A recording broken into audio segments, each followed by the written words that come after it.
మీరు అన్నం ఎక్కువైపోతే ఏం పర్వాలేదులే, ఈరోజు కొంచెం ఎక్కువైందని బయట పాడేస్తారు కదా. రైతు ధాన్యం మీద కాలు వేయాల్సి వస్తుంది కాబట్టి చేతులు ఒకసారి అన్నయ్య ఒకసారి చూపించు. చేతిలో పట్టుకొని అమ్మ క్షమించు అని చెప్పి ఆ ధాన్యాన్ని అలా సర్ది పెట్టుకుంటారు. మేము అంత వాల్యూ ఇస్తాము. మీరు మాత్రం చాలామంది అన్నం ఎక్కువైందనో ఇంకా బయట పాడేయడానికి ఏమాత్రం వెనకడుగు వేయరు. రైతు ఎంత విలువిస్తారో చూడండి. వాళ్ళు చేసే ప్రతి పనిలోనూ వాళ్ళు క్షమించమని చెప్పి అంటే మనం భూమి తవ్వేటప్పుడు కూడా క్షమించమని చెప్పి అడుగుతామన్నమాట. ఇలా ధాన్యం తొక్కాల్సి వచ్చినందుకు కూడా క్షమించమని చెప్పి చేత్తో పట్టుకొని పని కంప్లీట్ అయ్యే వరకు ఆ పిడికిలి అలానే పట్టుకుంటారు. అయిపోతే అది వేసేసి బయటకు వస్తారనమాట. ఇది మేము పాత్ర వేసుకుంటున్నామని చెప్పాను కదా, ధాన్యం నిల్వ చేసుకోవడానికి ఒక 20 bags ఆఫ్ రైస్ అనమాట. దీన్ని ఇట్లా నిల్వ చేసి పెట్టుకుంటే మనకి రైస్ చక్కగా వస్తాయి. మంచి పాలిష్ చేసే రైస్లో మనకి సాఫ్ట్నెస్ వస్తుంది రాదు, కానీ ఇందులో మాత్రం వస్తుంది. ఇందులో ఫైబర్ కూడా ఉంటుంది. మనకి బయట దొరికే పాలిష్ రైస్లో ఓన్లీ కార్బోహైడ్రేట్స్ ఉంటాయి, ఇందులో ఫైబర్ కూడా ఉంటుంది. రైస్లో ఫైబర్ అనేది ఒక్క దంపుడు బియ్యంలోనే సాధ్యమవుతుంది. మేము ఈ రైస్ దంపుడు బియ్యం కోసం ఇలా నిల్వ చేసి పెట్టుకుంటున్నాం. రైతుకి ఉన్న సహనం, రైతుకి ఉన్న సంస్కారం అసలు వేరే లెవెల్ కదా.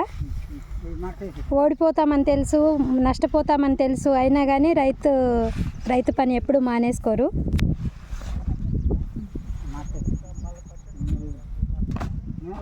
రైతు కనుక రిలాక్స్ అయిపోయి, రైతు కూడా రిటైర్ అయిపోయి, నేను కూడా ఏదో జాబ్ చేసుకుంటాను, ఏదో ఒక పని వాచ్మెన్గా ఉన్నాను సరిపోతుంది అనుకుంటే, ఒకవేళ చదువుకోలేకపోయి ఉంటే కనుక అలా అనుకున్నా కానీ మనందరం తర్వాత తరాలు కావచ్చు తినడానికి చైనా నుంచి దిగుమతి చేసిన ప్లాస్టిక్ బియ్యాన్నే తింటాము, ప్లాస్టిక్ భోజనాన్నే చూస్తాము. ఈవెన్ ఒక రైసే కాకుండా ప్లాస్టిక్, అన్ని రకాల ప్లాస్టిక్ వచ్చేసేయండి. తినే ప్రతి ఫుడ్ ప్లాస్టిక్ అయిపోతుంది. కెమికల్స్తో కూరగాయలన్నీ కనిపించే మార్కెట్లో ఉన్న కూరగాయలన్నీ కెమికల్స్తో నిండిపోతున్నాయి. మీరు తినే భోజనం ఏం తింటున్నారు అనేది మీరే గమనించుకొని తినండి.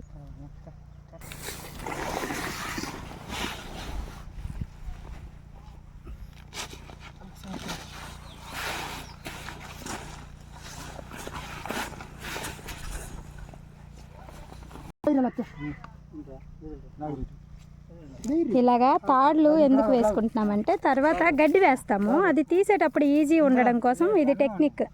తర్వాత గడ్డిని తీసుకోవడం ఈజీ అవ్వడం కోసం జస్ట్ తాడు పట్టి తీస్తే గడ్డి అంతా పైకి వచ్చేసేలాగా ఉంటుందని ముందు ఇలా తాళ్ళు వేసుకుంటున్నాం.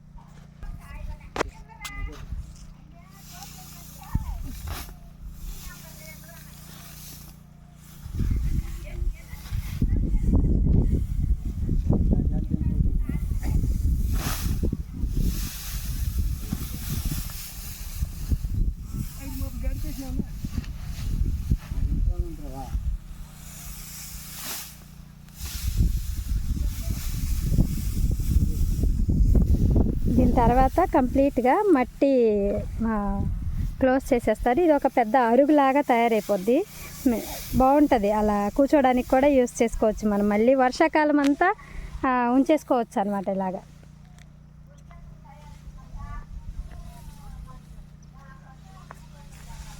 వర్షాకాలం స్టార్టింగ్లో మనకి ఎప్పుడు కావాలనుకుంటే అప్పుడు తీసుకోవచ్చు.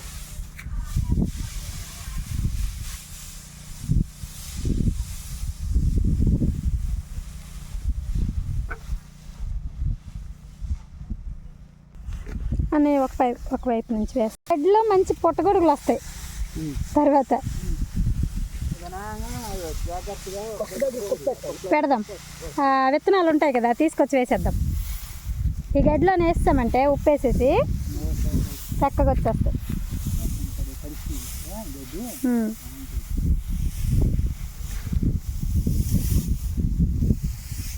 ఆరు వర్షాలు అలా చేసుకుని వెళ్తాం ముందు నేను అనుకుని వేసుకుని వస్తున్నా.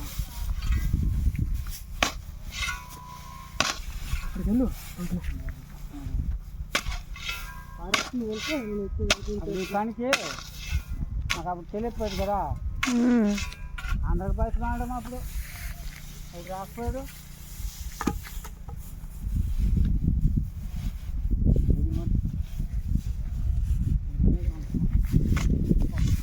టార్పాలిన్స్ అన్నీ వేసిన తర్వాత గడ్డి వేసుకున్నాము. గడ్డి వేసిన తర్వాత మళ్ళీ మట్టితో క్లోజ్ చేసేస్తాం.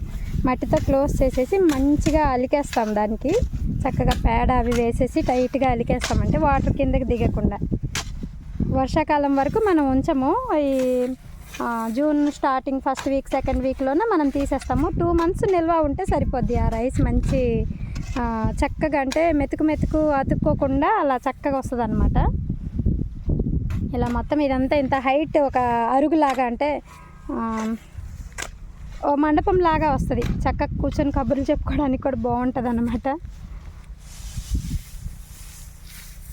పల్లెటూరులో ఇట్లాంటివి వేస్తారు కదా, దాని మీద సమ్మర్ అంతా బయట ఎవరి పాత్ర పైన వాళ్ళు పడుకుంటారు. బాగుంటుంది ఇలా చక్కగా కబుర్లు చెప్పుకుంటూ అందరూ.